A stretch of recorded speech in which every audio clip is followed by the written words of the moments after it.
साथियों नमस्कार। आपका एक बार पुनः हार्दिक अभिनंदन हमारे यूट्यूब चैनल पर। आपका बहुत बहुत आभार कि आप इतना प्रेम और स्नेह हमें दे रहे हो। लेकिन आजकल मुझे कहना पड़ रहा है कि आप ज़्यादा से ज़्यादा वीडियो को शेयर और लाइक करो इस गोल गुरु को, ताकि हम आपके बीच में अच्छी से अच्छी सामग्री लेकर के आ सकें। आपको पता हो कि बिना पुनर्बलन के कुछ नहीं किया जा सकता। अभी तक 5,000 सब्सक्राइबर हमारे नहीं पहुंचे हैं, तो कृपया करके 1-2 दिन में उनको पूर्ण करें। और ये परिवार और ये जो हमारा जो कनुबा है वो निरंतर आगे बढ़ता रहे। इसी तरीके से हम और आप दोनों प्रयास करेंगे, तब जाकर के ये यूट्यूब चैनल है वो नई दिशा में जाएगा। तो आज हम पढ़ने वाले हैं फ्राइड के मनोलैंगिक विकास के सिद्धांत को। किसको? फ्राइड के मनोलैंगिक विकास के सिद्धांत को। फ्राइड के मनोलैंगिक विकास के सिद्धांत को।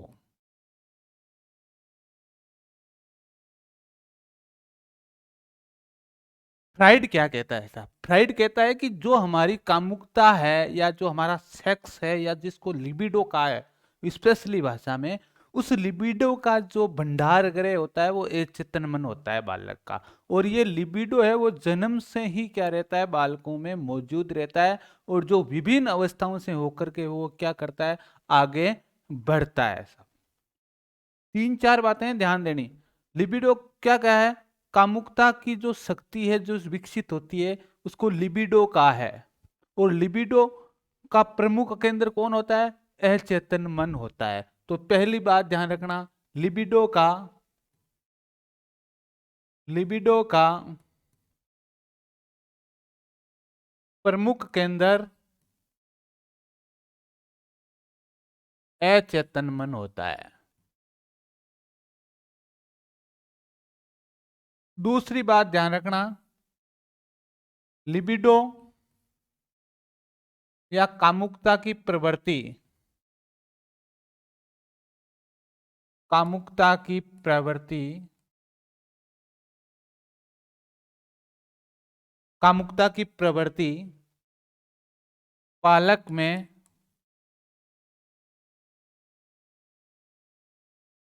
जन्म से ही मौजूद रहती है। यानी कामेच्छा जिसको हम सेक्स कहते हैं, वो सेक्स की जो प्रवृत्ति है, टेंडेंसी है, वो जन्म से ही मौजूद रहती है। जो विभिन्न अवस्थाओं से होकर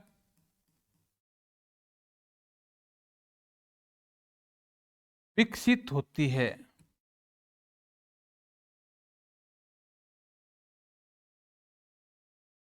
और ये कितनी अवस्थाएं होती है? लिबिडो के विकास की 5 अवस्थाएं होती है।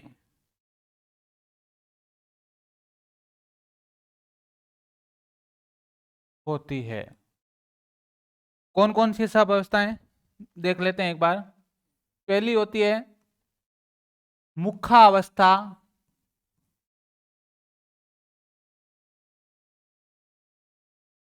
दूसरी होती है गुद्दा अवस्था,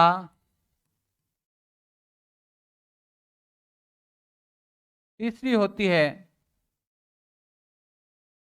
वो होती है आपके लिंग प्रधान अवस्था,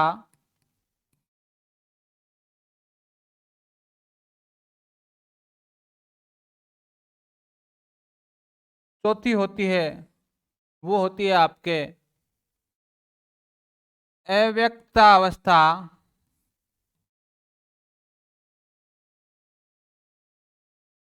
और पांचवी होती है वो जन्नेन्द्रिय अवस्था। पहली को बोलते हैं इंग्लिश में ओरल, एनल, गुद्दा,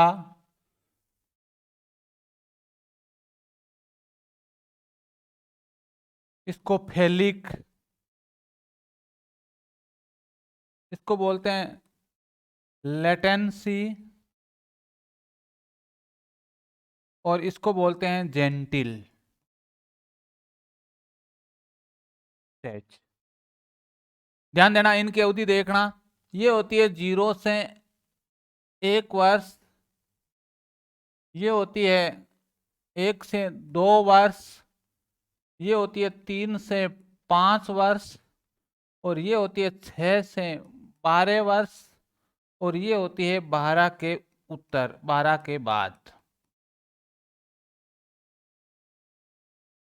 ध्यान देना, आप जब अवस्थाएं पढ़ रहे होते तो यह लगा लेना, यदि दो अवस्थाएं जिसमें एक और शेष अवस्था में दो मनोलैंगिक अवस्थाएं होती है, यहां ध्यान देना, आपसे पूछा जाता है रिलेटेड करके, इसको बोलेंगे हम शेषवावस्था। शेषवावस्था में मुख और गुदा।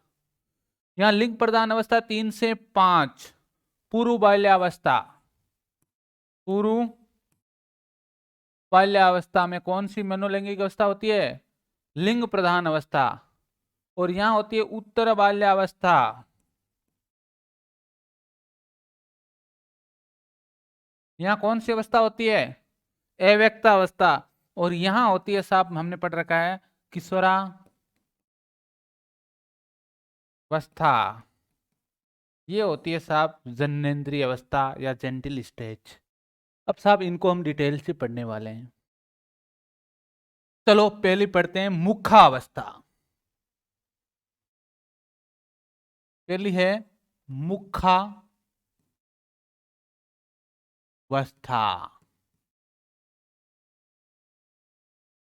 फ्राइड क्या कहना चाहता है मुखावस्था में? ये ध्यान देना कि फ्राइड के अनुसार ये जो अवस्था होती है, जो 0 से 1 वर्ष की अवधि बताई है, इसमें बालक अपनी कामुकता की संतुष्टि या अपने सेक्स की संतुष्टि, ध्यान देना, मुख्य क्रियाओं के माध्यम से करते हैं। तो मुखावस्था में कामुकता का क्षेत्र कौन होगा?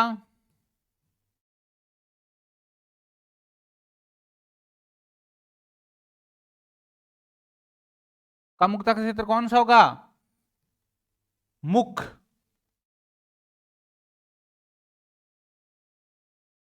मुख्य क्रियाएं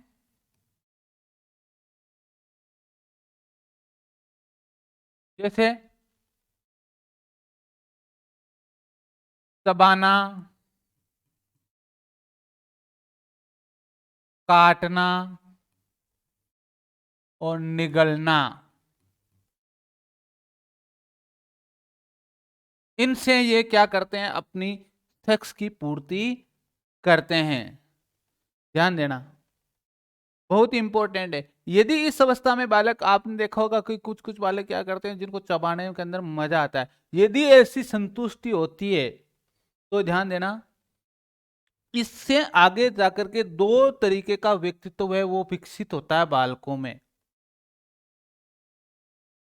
वयस्क अवस्था में, वयस्क अवस्था में बालकों में दो प्रकार का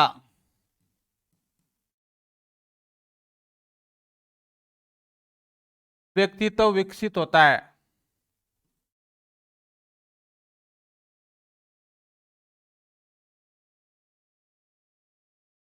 पहला होता है मुख निष्क्रिय,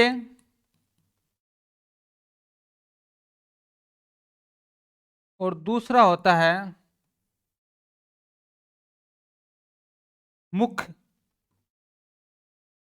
आक्रामक। मुख आक्रामक व्यक्तित्व। अब ध्यान देना साहब, यदि इन क्रियाओं से बालक ने इस अवस्था में संतुष्टि प्राप्त कर ली, ध्यान देना, संतुष्टि प्राप्त कर ली, तो ध्यान देना, ऐसे बालक है वो क्या करेंगे? मुख निष्क्रिय अवस्था में क्या हो जाएंगे? आशावादी, आगे जाकर के आशावादी हो जाएंगे, या दूसरों पर विश्वास करने वाले हो जाएंगे। यदि मान लिया जाए इस अवस्था में इस कामुकता की संतुष्टि नहीं हुई, तो आगे जाकर के ये दूसरों पर प्रभाव जमाने वाले, दूसरों पर प्रभाव जमाने वाले होंगे, या प्रपीड़न, ध्यान देना, प्रपीड़न से ग्रसित हो जाएंगे, दूसरों को पीड़ा देने वाले हो जाएंगे। तो एनल स्टेज में आपको इतना ही ध्यान रखना है। मुख्य ओरल स्टेज में यह है ओरल स्टेज। ओरल स्टेज में आपको इतना ही ध्यान रखना है, कामुकता का क्षेत्र कौन होता है? मुख होता है। और अपनी काम जिस तरीके से हम किशोरावस्था में करते हैं ना, एक दूसरे से सेक्स की पूर्ति, उसी तरीके से सेक्स की पूर्ति है वो मुख्य क्रियाओं के माध्यम से, या तो अंगूठा चबाते हैं या कोई चीज चबाते रहते हैं, और उनको चबाने या निगलने या उसमें काटने से क्या आता है? जबड़ों के तले दबाने से क्या आता है? मजा आता है। ठीक वैसे ही जैसे एक किशोर किशोरी के पास में जाता है, उसी प्रकार से उनको एक क्या होती है? संतुष्टि मिलती है। वयस्क अवस्था में बालकों दो तरीके का व्यक्तित्व विकसित है। यदि इस अवस्था में ये संतुष्टि मिल गई तो बालकों में मुख्य निष्क्रिय व्यक्तित्व होगा आगे जाकर के विकसित। जो बालक आशावादी होंगे, यानी बिल्कुल धैर्य रखने वाले बालक होंगे, और दूसरों में विश्वास करने वाले बालक होंगे। और यदि मान लिया जाए इस अवस्था में इसकी संतुष्टि नहीं हुई, यदि इस तरीके की गतिविधियों से हमने रोका बालकों को, तो दूसरों पर प्रभाव और प्रपीड़न से वो ग्रसित हो जाएंगे। तो ध्यान देना, मतलब बिल्कुल अच्छी सी चीज है। और इसको यदि ध्यान नहीं दिया तो आपको ध्यान देना कि यहां से बहुत बार क्वेश्चन आते हैं, मुख्य या मुख्य क्रियाएं कामुकता का क्षेत्र किस अवस्था में होते हैं? तो ये होते हैं शेषावस्था।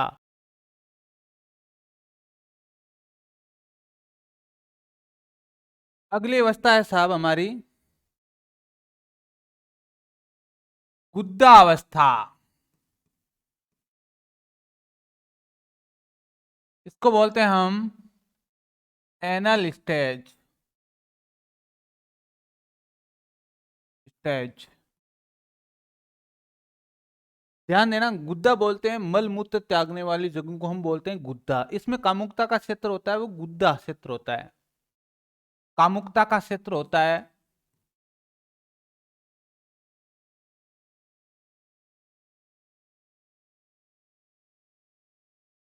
गुद्दा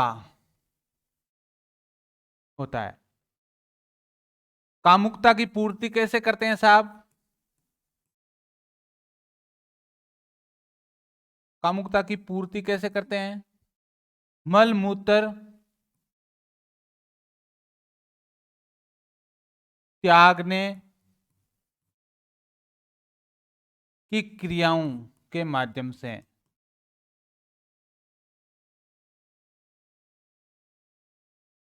माध्यम से करते हैं। वेरी इंपॉर्टेंट चीज है सब। किसके माध्यम से करते हैं? मल मूत्र त्यागने की क्रियाओं के माध्यम से करते हैं। अब मान लिया जाए यदि उन्होंने मल मूत्र त्यागने की क्रियाओं का आनंद उठाने देते हैं बालकों को तो ठीक है, और यदि नहीं देते हैं तो उल्ट रिजल्ट भी क्या आते हैं? विपरीत आते हैं सब। ठीक है, तो ध्यान देना, इससे भी वयस्क में, वयस्क अवस्था में, वयस्क अवस्था में आगे जाकर के दो प्रकार का व्यक्तित्व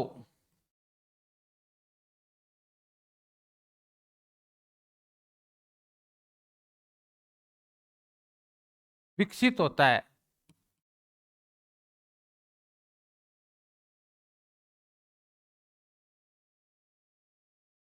यह होता है गुद्दा धारणात्मक,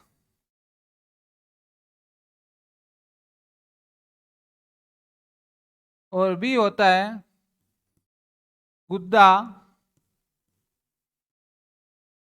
आक्रामक।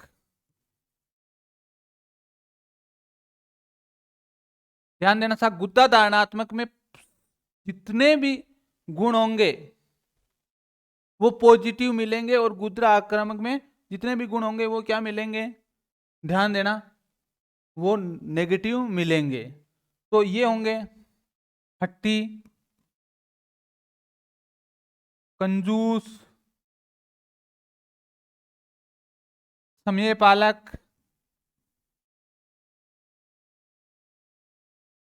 और क्या होंगे, कर्मबद्ध।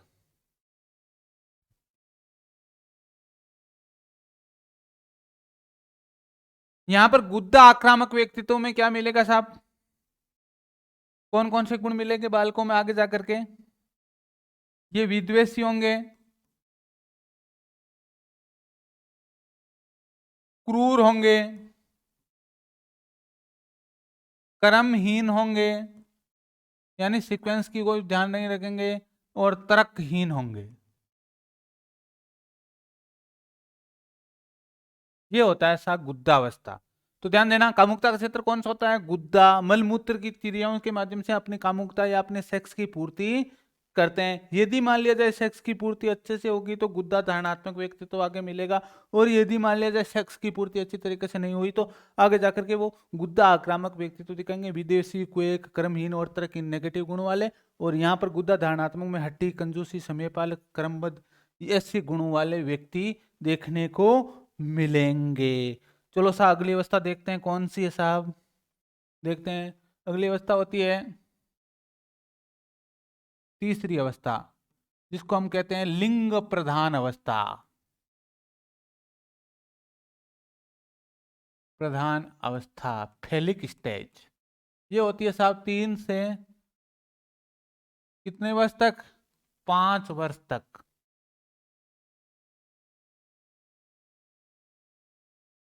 कामुकता का क्षेत्र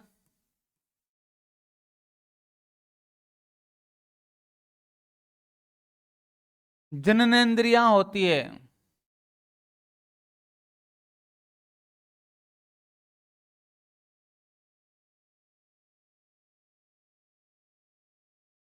अब ध्यान देना, पुरुषों में पूछे जननेंद्रिय तो पुरुषों में होता है शीशन, और महिलाओं में पूछे तो होगा योनि, वेजिना। पुरुषों में जो कामुकता का क्षेत्र होता है इसमें वो होता है शीशन, और महिलाओं में योनि। मतलब आपको पता हो तो इनका वास्तविक ज्ञान कब होता है, शीशन और योनि का लिंग प्रधान अवस्था में होता है। और हमने यही पढ़ा था कि जैविकता में हमने पढ़ा था ना जब हैविंग रेस्ट को, तो क्या पढ़ा था कि हमने पढ़ा था कि पूर्व बाल्यावस्था में बालक क्या समझने लगता था कि जैविक रूप से बालक है या बालिका है, ये सोचने लग जाते हैं। तो यही पढ़ा था ना हमने। तो पुरुषों में शीशन और महिलाओं में ये योनि, कामुकता का क्षेत्र जननेंद्रियां होती है। अब ध्यान देना, इस अवस्था में लड़कों में एक विशिष्ट प्रकार के विचार पैदा होते हैं, या विशिष्ट प्रकार के वैचारिक पैदा होते हैं, क्योंकि वो कारण होता है उनके अंदर एक मानसिक ग्रंथि बनती है, या मानसिक विचारों का क्या बनती है, गांठ बनती है। उसको बोलते हैं हम लड़कों में ओडिपस मनोग्रंथि,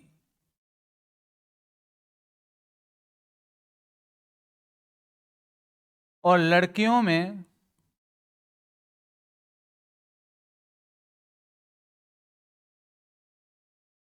इलेक्ट्रा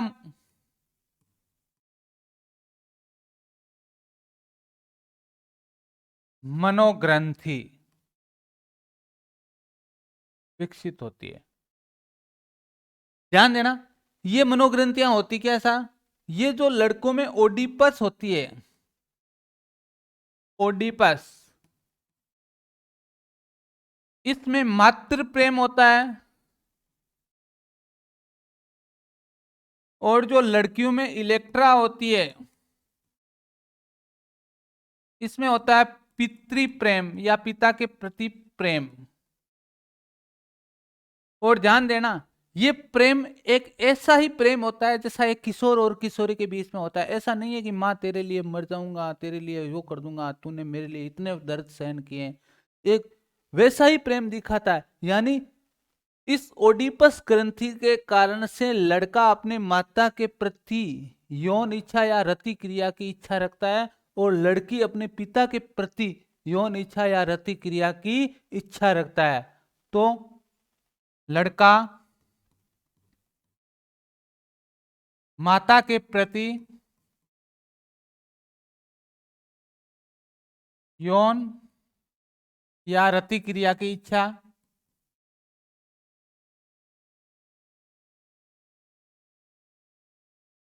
और लड़की पिता के प्रति यौन या रति क्रिया की इच्छा रखती है। अब ध्यान देना, ओडिपस व इलेक्ट्रा ये मनोग्रंथियां विकसित हो जाती है। अब ध्यान देना, बहुत बार पूछा जाता है कि किस अवस्था में इडिपस व ओडिपस व इलेक्ट्रा ग्रंथियां विकसित होती है। तो आपको ध्यान देना, ये होती है सब पूर्व बाल्यावस्था। यहां से उठा करके अवस्थाओं से संबंधित कर देता है प्रश्न को। और यहाँ पर ये नहीं देख आता है कि लिंग प्रधान अवस्था, वहां पर लिखा होता है पूर्व बाल्यावस्था। तो पूर्व बाल्यावस्था ये सब 3 से 5 वर्ष आपको देख करके क्वेश्चन करने हैं, यहाँ से अवस्थाओं से रिलेट करना है प्रश्न को। और अवस्थाओं वाला वीडियो हमारे अलग से आपके सब पढ़ाए हुए हैं अवस्थाओं वाले पीछे। तो ओडिपस व इलेक्ट्रा ग्रंथि, ओडिपस में मातृ प्रेम होता है और इलेक्ट्रा में क्या होता है साहब, पितृ प्रेम होता है। और वैसा ही प्रेम होता है जैसा एक किशोर किशोरी के प्रति प्रदर्शित करता है, यानी कामेच्छा की पूर्ति वाला प्रेम होता है। ऐसा कोई प्रेम नहीं होता है जो वास्तव में अभी आप दिखा रहे हो, वह प्रेम नहीं अपने माता के प्रति और पिता के प्रति। ठीक वैसा ही प्रेम होता है जैसा एक विषम लिंगी आपस में दिखाते हैं। तो ठीक है, ओडिपस मातृ प्रेम होता है और पितृ प्रेम होता है। अब ध्यान देना सा, ओडिपस और इलेक्ट्रा ग्रंथियों के कारण से 2 तरीके की चिंताएं सताने लगती है। लड़कों को अलग प्रकार की और लड़कियों को अलग प्रकार की। तो वो चिंता होती है साहब, जो लड़कों में जो चिंता होती है वो होती है बंदियाकरण चिंता।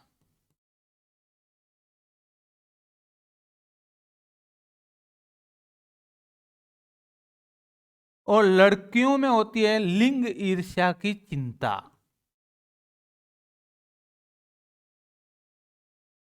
लिंग ईर्ष्या की चिंता।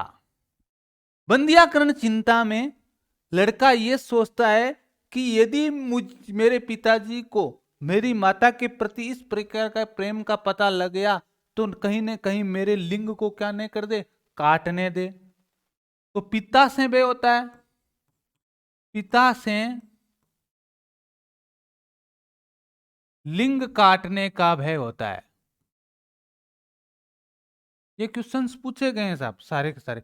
लिंग ईर्ष्या, और लिंग ईर्ष्या में लड़की अपने पिता के प्रति वैसा ही प्रेम दिखा रही है, तो लड़की ये सोचती है कि मेरे पिता और मेरे भाई जैसा लिंग क्यों नहीं है। तो पिता व भाई जैसा लिंग की इच्छा क्या करती है, लड़की करती है। यानी अपने आप को पुरुष घोषित करते हुए रखती है। किस अवस्था में, इस लिंग प्रधान अवस्था में। तो ध्यान देना, इसीलिए तो फ्राइड ने ये बातें जो शिशुओं के बारे में कही कि शिशु इतने गंदे थोड़े हो सकते हैं। तो इसीलिए तो फ्राइड को क्या कहते हैं हम, गंदा मनोवैज्ञानिक कहते हैं, डर्टी साइकोलॉजिस्ट ऑफ कहते हैं। जितने भी व्यक्ति है उनमें कहा कि बच्चों के प्रति ये कैसी भावना रख सकता है, या किस तरीके से भावनाएं रख सकता है। तो ध्यान देना, ओडिपस ग्रंथि किस में आएगी, ओडिपस ग्रंथि किस में आएगी, लड़कों में, जिसमें माता के प्रति प्रेम दिखाएगा।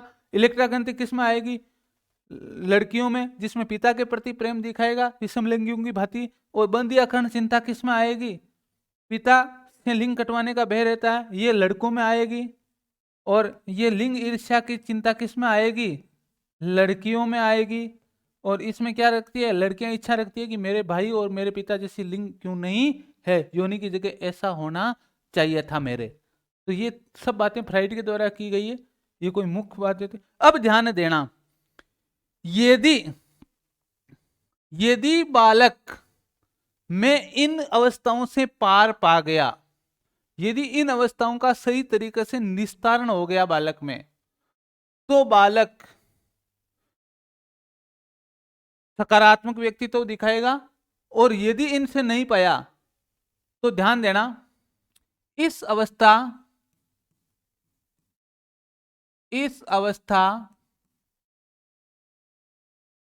के सफल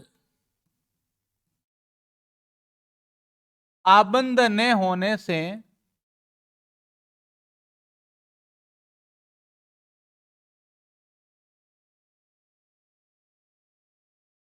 लड़कों में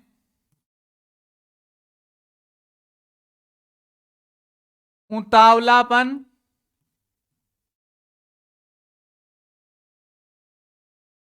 उच्चाकांक्षा, उच्च आकांक्षा,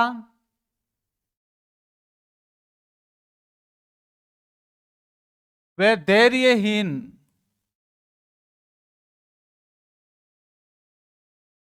का गुण आ जाता है। और लड़कियों में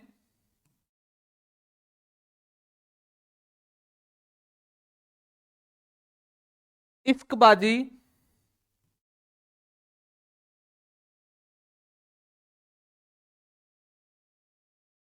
सम्मोहन,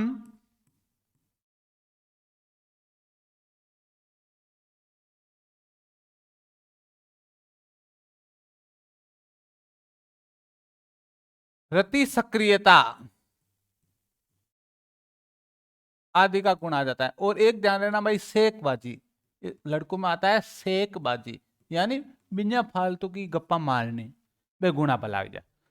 लड़कों में कौन कौन सा गुण आता है? उतावलापन, उच्चाकांक्षा, देरीहीन हो जाते हैं और शेखबाजी करते हैं, डिगे मारते रहते हैं, ओ कर जूं हरदम आगे जा। और लड़कियां क्या हो जाती है? इश्क में डूबी रहती है, हर किसी से प्रेम की इच्छा रखती है, और रति सक्रियता होती है, मतलब हरदम है वो क्या रहती है? कामुकता में खोई हुई रहती है। तो साहब ये फ्राइड कह रहा है, मैं नहीं कह रहा हूं, ये बातें पढ़ानी पड़ती है हमको। अब ध्यान देना, अगली अवस्था है हमारी है, वो है अव्यक्तावस्था। चौथी अवस्था है अव्यक्तावस्था।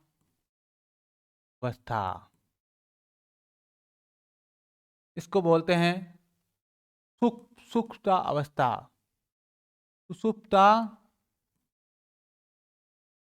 अवस्था। ये होती है 6 से 12 वर्ष। ध्यान देना, सुषुप्त या सोई हुई, इसमें जो लैंगिक इच्छा है वो सोई हुई रहती है, तो कामुकता का क्षेत्र कोई नहीं होता है, और सारी की सारी लैंगिक इच्छाएं हैं वो अलैंगिक कार्यों की ओर मोड़ दी जाती है, अर्थात इसे सर्जन की आयु कहते हैं। इस अवस्था में बालकों में कोई भी प्रकार की लैंगिक इच्छा नहीं पाई जाती है, अतः इसे तकनीकी रूप से कौन सी अवस्था को लैंगिक अवस्था में नहीं माना जाता है? इस अवस्था को, ध्यान देना, इस अवस्था में कोई सी भी प्रकार की लैंगिक इच्छा नहीं रहती है, और इसी कारण से बालक अपनी संपूर्ण ऊर्जा या संपूर्ण जो तर्कशीलता है उसको विभिन्न प्रकार के सृजनशील कार्यों में मोड़े हुए रखता है, अतः इसे अलैंगिक क्रियाओं की अवस्था कहते हैं। तो ध्यान देना, इसमें ध्यान देना, वेरी इंपॉर्टेंट है, ये बाल्यावस्था होती है। कौन सी अवस्था होती है? बाल्यावस्था। बाल्यावस्था होती है। बाल्यावस्था में व्यक्ति की जो लैंगिक इच्छा है वो सुषुप्त या खोई हुई या अव्यक्त रहती है, लेटेंसी रहती है। अब ध्यान देना, इस अवस्था में बालकों में किसी भी प्रकार की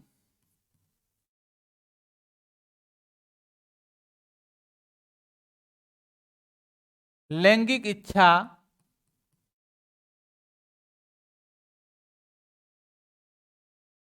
मौजूद नहीं रहती है।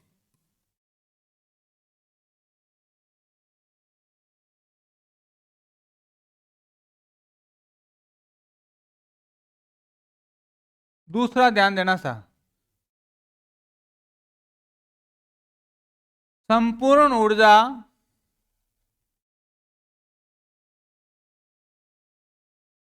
ऊर्जा अलैंगिक क्रियाओं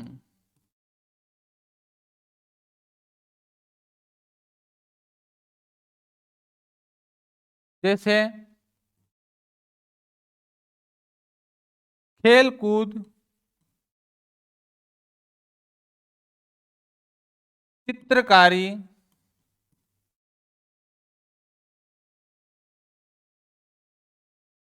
व पढ़ाई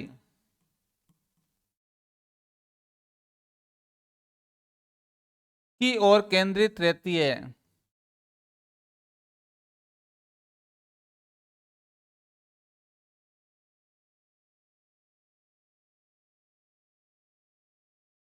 अतः इसे सृजन की आयु कहते हैं।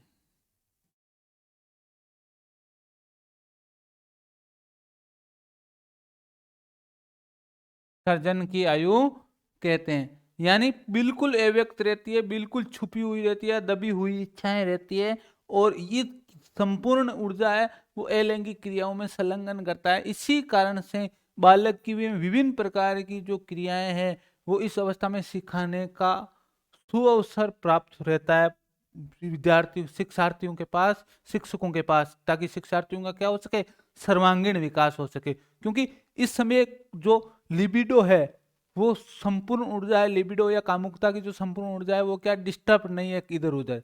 तो आप भी ध्यान देना, यदि आप थोड़े समय के लिए इन इच्छाओं को, इन अवस्थाओं को आप सुसुप्त कर ले या अव्यक्त कर ले, तो आपका भी जीवन में क्या हो सकता है, सृजन हो सकता है, आप भी कुछ नया कर सकते हो। वरना वही बात है, आपकी ऊर्जा किस दिशा में जा रही है और आपका मन किसी दिशा में जा रहा है। ऊर्जा जानिए, मन जाएगा उधर, ऊर्जा जाएगी। तो अचेतन मन है वो संपूर्ण जो आपका अचेतन मन बहुत ही भारी भरकम विस्फोट से भरा हुआ है, और वो क्या लग रहा है, दूसरी दिशाओं में लग रहा है, और आप उस सारे सारे विस्फोट को क्या कर दो, पढ़ाई की ओर झोंक दो। तो सर्जन आपके नौकरी का होना आवश्यक है, अवश्यम भाई होगा। कोई भी टालने वाला नहीं है आपकी नौकरी का सर्जन। यदि आप इस विस्फोट को क्या कर रहे हो, दूसरी दिशा में फैला रहे हो, तब जाकर के कुछ बात बनने वाली नहीं है। तो ये होती है अव्यक्त अवस्था। अगली अवस्था कौन सी है साहब, वो होती है जननेंद्रिय अवस्था। जननेंद्रिय अवस्था, इस अवस्था में क्या कहता है फ्राइड, किशोरावस्था। ये होती है जेंटिल एज, इसको बोलते हैं हम किशोरावस्था आयु, किशोरावस्था आयु। अब इस अवस्था में क्या कहता है फ्राइड, ध्यान देना, वेरी इंपॉर्टेंट चीज है, इस चीज को लेकर के बहुत इंपॉर्टेंट चीज है। ये कहता है कि प्रारंभ में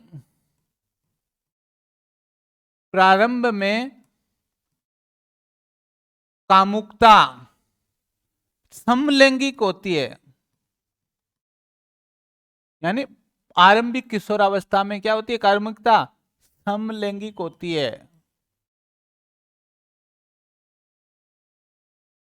परंतु बाद में कामुकता विषम लिंगी हो जाती है, हेट्रोसेक्सुअल हो जाती है, विषम लिंगी हो जाती है।